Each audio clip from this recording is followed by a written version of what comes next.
Hello friends, welcome to my channel success fiber classes. आप सब कैसे हैं? आई होप सो आप सब अच्छे होंगे। तो बहुत से बच्चों का मैसेज आया कि प्रीवियस ईयर करा दो रीट के। तो आज से मैं आप लोगों को जो रीट है उसके प्रीवियस ईयर करा रही हूँ। ठीक है, वीडियो को मैं ज़्यादा लंबा नहीं रखूँगी। ठीक है, जितना मेरे से बन पाएगा एक वीडियो के अंदर मैं उतना ही करूँगी। मेरी वीडियो 15 मिनट से ऊपर नहीं होगी, चाहे हमें नेक्स्ट क्वेश्चन के लिए नेक्स्ट वीडियो ही क्यों ना बनानी पड़े। ठीक है, और जैसा कि आप सभी को पता है कि मेरा आरटेट हो चाहे रीट हो, वो पेपर भी मेरे क्वालिफाई हैं क्योंकि मैंने अपनी सारी मार्कशीट वगैरह आपको दिखा रखी है। ठीक है, तो और मैं इतना भी श्योर होके कहती हूँ कि जो मैं यहाँ पे साइंस का आपको अभी आप देख ही लेना, आपके सामने आ जाएगा कि मैंने अब तक एचटेट में जो आपको वीडियो प्रोवाइड करी है ना, तो रीट के अंदर जो साइंस पोर्शन है उसमें से एज इट इज़ क्वेश्चन यहाँ पर बना हुआ है। ठीक है, तो आप बिल्कुल बेफिक्र होके मेरे चैनल को मतलब सपोर्ट कर सकते हैं, वहाँ से अपनी तैयारी कर सकते हैं। मैं ये नहीं कह रही कि आप बिल्कुल बुक्स मत पढ़ो, बुक्स पढ़ो, क्योंकि मैं भी जब तैयारी करती थी तो मैं ज़्यादा बिलीव बुक्स पर करती थी। ठीक है, तो ये तो जो चैनल्स वगैरह होते हैं यूट्यूब पे, ये सिर्फ एक हेल्प के लिए होते हैं। बाकी पढ़ना तो सभी को बुक से ही होता है। ठीक है, जैसा कि मैंने पढ़ा था बुक से। तो अब जो एस्टेट वाले बच्चे हैं वो बिल्कुल भी फिक्र ना करें। मेरा जैसे संडे के दिन टाइम लगता है तो मैं आपको कंटेंट की वीडियो भी प्रोवाइड करा दूंगी, या फिर मंडे से लेकर और सैटरडे तक बीच में मैं आपको वीडियो है वो ज़रूर प्रोवाइड कराऊंगी कंटेंट की। ठीक है, तो इस चीज़ के लिए आप बिल्कुल भी टेंशन मत लीजिए क्योंकि एचटेट का पेपर अभी होने में काफ़ी टाइम है। तो चलिए शुरू करते हैं। और 2011 का यहाँ पर मैं पेपर आपको सोल्व करा रही हूँ। ठीक है, तो ये मेरे पास में 2011 से लेकर और 2022 तक के जितने भी रीट या आरटेट कंडक्ट हुए थे उन सभी की ये पीडीएफ है, जैसा कि आप स्क्रीन पर देख भी पा रहे हैं। ठीक है, तो चलिए शुरू करते हैं। और 2011 में जो रीट का पेपर था ना, वो रीट नहीं होता था, वो आरटेट होता था। ठीक है, तो 121 क्वेश्चन पर हम चलते हैं। ये कह रहे हैं कि प्लांट सेल के अंदर न्यूक्लियस की पोजीशन क्या होती है। देखो, प्लांट सेल और एनिमल सेल दोनों में न्यूक्लियस की पोजीशन अलग अलग होती है। प्लांट सेल के अंदर जो न्यूक्लियस होता है वो पेरिफ्री पर होता है, मतलब सरकमफ्रेंस जो इसको बोलते हैं ना, जैसे ये है तो यहाँ पर होता है, परिधि के पास, यानी पेरिफ्री के पास होता है। लेकिन एनिमल सेल में क्या होता है, एनिमल सेल में जो न्यूक्लियस होता है वो सेंटर के अंदर होता है। ठीक है, तो इसका आंसर क्या होगा, बी आंसर इसका राइट होगा। उसके बाद नेक्स्ट है, which of the following cell organelles is known as power house of the cell. मतलब कौन सा सेल ऑर्गेनेल्स है जो सेल का पावर हाउस बोला जाता है। तो वही जो एनर्जी केंद्र है, पावर हाउस जो है वो माइटोकॉन्ड्रिया को बोला जाता है। ये सेल टॉपिक में मैंने आपको एज इट इज पढ़ाया था। उसके बाद नेक्स्ट आ रहा है, लॉन्गेस्ट स्टेज बतानी है ना। माइटोसिस जो डिवीजन है उसकी लॉन्गेस्ट फेज आपको बतानी है। ठीक है, माइटोसिस मैंने क्या बताया था आपको, माइटोसिस में मैंने क्या बताया था, समसूत्री विभाजन, मतलब उसमें नंबर ऑफ क्रोमोसोम यानी जो उसकी डॉटर सेल है वो सेम होती है, फीचर वगैरह सब सेम होते हैं। तो माइटोसिस की जो सबसे लंबी फेज होती है वो क्या सी होती है, प्रोफेज होती है। इसमें जो स्पाइंडल फाइबर्स होते हैं वो सेल के अपोजिट पोल्स पर जाना शुरू कर देते हैं। ठीक है, तो प्रोफेज क्या है, इसकी लॉन्गेस्ट स्टेज है। उसके बाद फिर आती है वायरल डिजीज। वायरल डिजीज बताना है, मतलब वायरस जनित रोग। तो जो वायरस से होने वाला जो रोग है वो होता है पोलियो। जो पोलियो होता है ये वायरस से होने वाला है। ठीक है, उसके बाद नेक्स्ट है, विच ऑफ द फॉलोइंग, जितनी भी डिजीज है उसका मैं आपको एक चार्ट प्रोवाइड करा दूंगी। ठीक है, बिल्कुल ट्रिक के साथ में आप उसको पढ़ लेना, उसमें से क्वेश्चन आपका अटेम्प्ट हो जाएगा। देखो, which of the following deficiency is food cause night blindness disease. मतलब जैसे हम जब फूड लेते हैं तो फूड में किसकी कमी के कारण रतौंधी रोग बोलते हैं इसको हिंदी में, तो रतौंधी रोग होता है। तो भाई ये सभी को पता है, विटामिन ए की कमी से रतौंधी रोग होता है। ठीक है, उसके बाद नेक्स्ट है, the system affect by AIDS. जो एड्स डिजीज होती है, ठीक है, जिसको हम क्या बोलते हैं, फुल फॉर्म होती है एक्वायर्ड इम्यूनो डेफिशिएंसी सिंड्रोम। तो जिसको भी फुल फॉर्म पता थी वो इसका क्वेश्चन इसका आंसर आराम से टिक कर देता। क्या, क्योंकि इसकी जो फुल फॉर्म होती है वो होती है एक्वायर्ड इम्यूनो डेफिशिएंसी सिंड्रोम। तो इम्यूनो आ गया, दैट मीन्स ये इम्यून सिस्टम को अफेक्ट करती है। ठीक है, उसके बाद नेक्स्ट है 127 क्वेश्चन क्या कह रहा है कि to every action there is always an opposite and equal reaction. किसी भी एक एक्शन के लिए, जब कोई भी हम एक एक्टिविटी करते हैं तो सभी में क्या होता है, एक जो रिएक्शन होती है उसके अपोजिट रिएक्शन होती है। ठीक है, ये मैंने आपको जब लॉ ऑफ मोशन का टॉपिक कराया था उसमें बताया था। तो ये न्यूटन की थर्ड लॉ कहती है। ठीक है, कौन सी लॉ होती है, न्यूटन की थर्ड लॉ। अब बहुत से बच्चे इसको पता है कैसे याद रखते हैं कि जैसे मान लो दो बच्चे हैं, उनके बीच में लड़ाई हो रही है, अगर एक ने किसी के गाल पे थप्पड़ मारा तो तुरंत वो उसका रिएक्शन दिखाएगा, दूसरा उसके गाल, पहले वाले के गाल पे तुरंत थप्पड़ मारेगा, है ना। तो इसको हमने ऐसे याद किया था कि ये न्यूटन की थर्ड लॉ है। उसके बाद 128 क्वेश्चन, ये क्या कह रहा है, the rate of doing work is known as, जो काम करने की दर है उसको हम क्या बोलते हैं, तो भाई पावर होती है, ठीक है। क्या होती है पावर, पावर होती है हमारी वर्क अपॉन में टाइम, वर्क की यूनिट होती है जूल, टाइम की यूनिट होती है सेकंड, तो इसको हम लिखेंगे जूल पर सेकंड, ठीक है। और जूल पर सेकंड क्या होता है, वोट, तो पावर की यूनिट क्या हो गई, वोट हो गई। उसके बाद नेक्स्ट है, which method of heat transmission does not require any medium, मतलब हीट ट्रांसमिशन, आपको पता है कि जो हमारी मतलब नेचर में हीट ट्रांसफर होती है उसके तीन मेथड होते हैं, तीन मोड होते हैं, एक होती है कंडक्शन, दूसरी होती है कन्वेक्शन, ठीक है। कंडक्शन में क्या होता है, जैसे आप किसी मेटल रोड को गर्म कर रहे हैं, आपको पता है मेटल के अंदर क्या होते हैं, बहुत सारे मेटल्स मतलब पार्टिकल्स होते हैं, तो जब यहाँ से इसको हीट मिलेगी तो दूसरे से ये वाइब्रेट करके दूसरे से कोलाइड करेगा, तो इस तरह से क्या होगा, एक दूसरे से कोलाइड करते हुए ये हीट को ट्रांसफर करेंगे, ठीक है। तो इसमें तो मीडियम की रिक्वायरमेंट होती है। कन्वेक्शन में भी क्या होता है, मीडियम की रिक्वायरमेंट होती है। जैसे हम अपने कन्वेक्शन में एग्जाम्पल किसका आता है, जैसे हम अपने घरों में रूम के अंदर वेंटिलेटर लगवाते हैं, तो वो कन्वेक्शन के थ्रू ही हमारे रूम के अंदर क्या होता है, ठंडा गर्म फील कराता है। और तीसरा होता है रेडिएशंस, रेडिएशन मेथड, जैसे सन है, सन से जो हीट आ रही है तो वो रेडिएशंस तो है और हमारी पृथ्वी पर आ रही है, तो उसको किसी मीडियम की रिक्वायरमेंट है नहीं है, क्योंकि ऊपर तो वैक्यूम है, वैक्यूम का मतलब कोई मीडियम ही नहीं है, तो दैट मीन्स रेडिएशन। तो रेडिएशन ही वो मेथड है जिसमें मीडियम की रिक्वायरमेंट नहीं होती, ठीक है, हीट ट्रांसफर के लिए।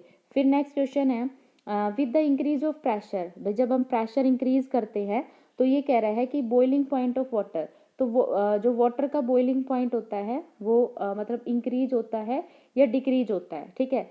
तो देखो बॉइलिंग पॉइंट है ना, और प्रेशर पर इफेक्ट देख रहा है कि हमने प्रेशर को बढ़ा दिया तो बॉइलिंग पॉइंट क्या होता है, तो बॉइलिंग पॉइंट क्या करता है भाई, डिक्रीज करता है, क्योंकि इसके इन्वर्सली प्रोपोर्शनल होता है, ठीक है। उसके बाद नेक्स्ट है 121 the property of sublimation is found in, कि जो सब्लिमेशन है उसकी जो प्रॉपर्टी होती है किस में पाई जाती है, सोडियम क्लोराइड में, कैल्शियम क्लोराइड में, अमोनियम क्लोराइड में या मैग्नीशियम क्लोराइड में।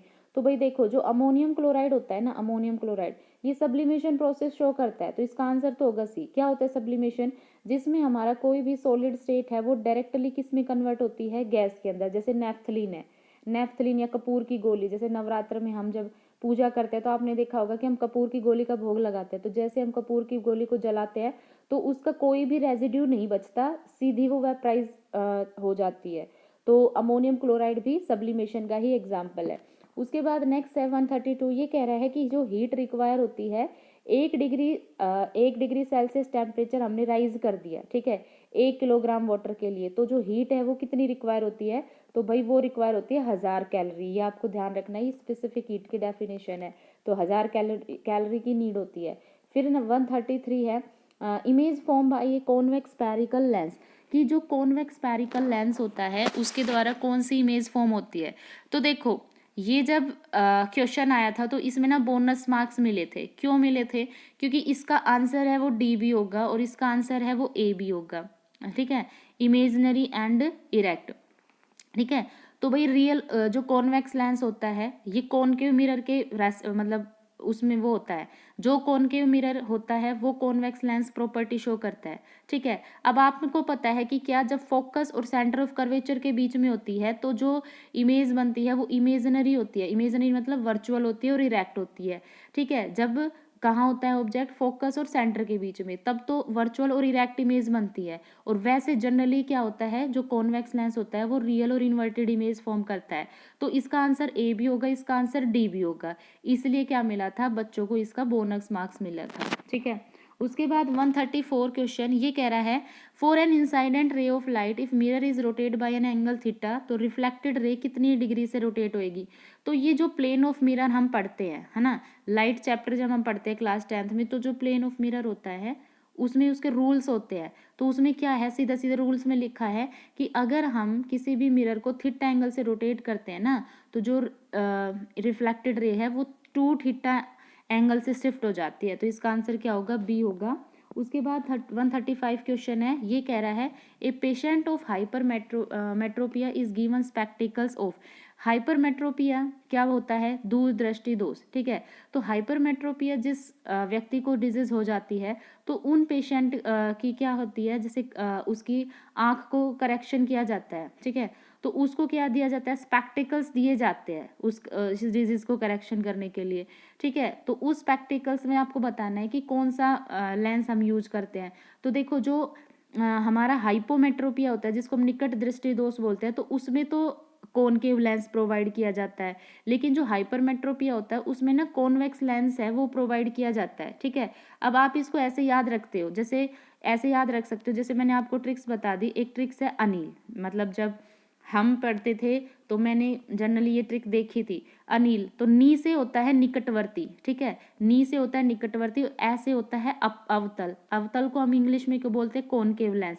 ठीक है, तो दूरवर्ती के लिए कौन सा होगा? उत्तल लेंस। मतलब हाइपरमेट्रोपिया के लिए कौन सा होता है हमारा? Convex lens. तो ये आपको याद रखना है। उसके बाद फिर नेक्स्ट है अल्ट्रासाउंड की फ्रीक्वेंसी बतानी है। तो भाई हमने वो पढ़ी है, वेव्स पढ़ी है, साउंड वेव। तो साउंड वेव में हमने क्या पढ़ी है? एक तो इंफ्रारेड पढ़ी है। इंफ्रारेड की क्या होती है? 20 हर्ट्ज से कम होती है। ठीक है, और जो यूवी रेज होती है उसकी 20,000 हर्ट्ज से ज़्यादा होती है। और अल्ट्रासाउंड में यूवी रेज का यूज होता है, तो दैट मीन्स इसकी फ्रीक्वेंसी भी कहाँ होगी? 20,000 हर्ट्ज से ज़्यादा होगी। तो इसका आंसर क्या होगा? डी होगा। तो देख लो, बिल्कुल मतलब सिंपल 10th लेवल जा रहा है पूरा। जिसने भी एनसीईआरटी को बिल्कुल ढंग से पढ़ा होगा ना वो तो इसको कर ही देगा। पिच ऑफ साउंड, तो जब मैंने आपको साउंड टॉपिक पढ़ाया था तो मैंने क्या बताया था कि जो साउंड होता है उसकी जो पिच होती है वो फ्रीक्वेंसी पर डिपेंड करती है। ठीक है, और अगर लाउडनेस पूछ लेता कि लाउडनेस किस पर डिपेंड करता है, तो लाउडनेस डिपेंड करता है एम्पलीट्यूड पर। ठीक है, लाउडनेस किस पर डिपेंड करता है? एम्पलीट्यूड पर। और पिच किस पर डिपेंड करती है? फ्रीक्वेंसी पर। उसके बाद नेक्स्ट है the number of magnetic line of force passing through a given area. मतलब कोई भी एक एरिया आपको दे दिया जाए और उससे बहुत सारी मैग्नेटिक लाइन ऑफ फोर्स है वो पास हो रही है, तो ये कौन सा होता है प्रोसेस? तो इसको हम बोलते हैं मैग्नेटिक फ्लक्स। ठीक है, उसके बाद है 139 क्वेश्चन। 139 क्वेश्चन क्या कह रहा है? देखो, ये है न्यूमेरिकल। एक बल्ब है जिसकी पावर दी है 100 वाट, क्योंकि वाट किसकी यूनिट होती है? पावर की। और 200 वोल्ट है वोल्टेज है। तो ये कह रहा है कि उसको 160 वोल्ट की बैटरी से कनेक्ट किया जाता है। तो इसमें पूछ रहा है कि पावर डिसिपेशन, मतलब जो शक्ति होती है, जो पावर होती है वो कितनी मतलब खत्म होती है। तो आपको ये न्यूमेरिकल बताना है। देखो, इसका सीधा सीधा एक तरीका होता है करने का। क्या भाई? जितनी वोल्टेज से कनेक्ट किया जाता है, ठीक है, वो 160 डिवाइडेड बाय जिससे इसको कनेक्ट किया है, तो 200 वोल्ट से कनेक्ट किया है। ठीक है, और इनटू में क्या है? इनटू में पावर क्या है? 100। ठीक है, तो यहाँ से, और इसका क्या होता है? ये जो होता है इसका होता है स्क्वायर। तो जब हम इसको सोल्व करते हैं ना तो इसका आंसर आता है 164। ठीक है, क्या होता है? 64। कैसे करना था? देखो, 160 वोल्ट से कनेक्ट किया है। ठीक है, और बल्ब की वोल्टेज कितनी है? 200। ठीक है, और इसका होता है स्क्वायर और इनटू में होता है पावर कितनी है? 100। तो इसको सोल्व करेंगे तो आंसर कितना आ जाएगा? 64। उसके बाद नेक्स्ट है 140 क्वेश्चन। ये कह रहा है कि जो 1 किलोवाट है, ये किसकी यूनिट होती है? तो भाई हमने पढ़ा है कि एनर्जी की कमर्शियल यूनिट होती है 1 किलोवाट आवर। ये किसके बराबर होती है? 3.6 इंटू 10⁶ जूल के इक्वल होती है। ठीक है, तो ये आपको याद रखना है। उसके बाद नेक्स्ट है ई नोट है, ये पीक ईएमएफ होता है किसी भी अल्टरनेटिंग करंट का। तो ये कह रहा है कि इसका रूट मीन स्क्वायर, तो ये फॉर्मूला कह रहा है। तो यहाँ से क्या होता है? जो रूट मीन स्क्वायर होता है ईएमएफ का, वो होता है E = E0/√2। ये सीधा सीधा आपको फॉर्मूला याद रखना है। ठीक है, तो रूट मीन स्क्वायर होता है किसी भी ईएमएफ का, वो होता है ये वाला। उसके बाद नेक्स्ट है detergent is a complex salt of. Detergent बताना है कि किसका मतलब कॉम्प्लेक्स सॉल्ट होता है। तो जो डिटर्जेंट होता है, ठीक है, ये सोडियम का होता है। तो इसका आंसर क्या होगा? सोडियम। उसके बाद नेक्स्ट है device use to send text and pictures. तो भाई हम टेक्स्ट और पिक्चर जब से सेंड करते हैं, जैसे हम बहुत दूर है एक जगह से दूसरी जगह पे, हमें कोई टेक्स्ट है, कोई पिक्चर सेंड करनी है, तो भाई ये तो सभी को पता है, फैक्स मशीन का हम यूज करते हैं। तो इसका आंसर होगा फैक्स। उसके बाद नेक्स्ट है, ये क्वेश्चन आया था हमारा कार्बन और कंपाउंड क्लास 10th से। Which of the following mixture of gases are use for melting of metal. तो ये मैंने आपको पढ़ाया था, मेटल की वेल्डिंग के लिए हम किसका मिक्सचर यूज करते हैं? ऑक्सीजन और एसिटाइलिन का मिक्सचर हम यूज करते हैं। उसके बाद नेक्स्ट है, तो इसका आंसर कौन सा था? डी। फिर नेक्स्ट क्वेश्चन पूछ रखा है टंगस्टन। टंगस्टन का एलिमेंट सिंबल पूछ रखा है, तो डब्ल्यू, मतलब ए इसका आंसर होगा। डब्ल्यू जो होता है ये टंगस्टन का क्या होता है? सिंबल होता है। उसके बाद नेक्स्ट क्वेश्चन पूछ रखा है 146, ये कह रहा है कि ग्लोबल वार्मिंग के लिए कौन सी गैस रिस्पॉन्सिबल होती है। तो भाई ये तो सभी को पता है, CO2 का लेवल अगर बढ़ जाए तो ग्लोबल वार्मिंग का कारण बनती है, तो CO2। उसके बाद नेक्स्ट है एटॉमिक नंबर ऑफ न्यूक्लियस। तो ये भी मैंने आपको पढ़ाया था, क्या होता है एटॉमिक नंबर। एटॉमिक नंबर बराबर होता है नंबर ऑफ प्रोटॉन के, ठीक है, किसके बराबर होता है, नंबर ऑफ प्रोटॉन के, तो इसका आंसर क्या होगा, सी। उसके बाद नेक्स्ट है 148, ये कह रहा है कि कोई भी एसिड है, इफ कोई एसिड है लेबोरेटरी में, ठीक है, उसके कारण बर्निंग होती है, ठीक है, तो हम क्या करते हैं, उसको बहुत सारे पानी से धोते हैं। Before putting Vaseline which of the following first acid should be perform. तो ये कह रहा है कि वासलिन लगाने से पूर्व इसमें से कौन सा प्राथमिक उपचार करना चाहिए। तो भाई सीधी सीधी सी बात है, क्या, एसिड से हमें बर्न किया है, ठीक है, और हमें एसिड के इफेक्ट को न्यूट्रलाइज करना है, तो दैट मीन्स हमें उसके ऊपर क्या लगाना होगा, बेस लगाना होगा। अब आपको पता है कि एक ही ऑप्शन है जिसमें बेस दे रखा है, कौन सा, सोडियम बाइकार्बोनेट। हमें पता है जो सोडियम बाइकार्बोनेट होता है ये क्या होता है, वीक एसिड और स्ट्रॉन्ग बेस का सॉल्ट होता है, तो बेसिक नेचर होता है इसका। तो हम क्या करेंगे, सोडियम कार्बोनेट सॉल्यूशन से इसको धोएंगे और फिर हम वाटर लगाएंगे, ठीक है, तो इसका आंसर क्या होगा, ए।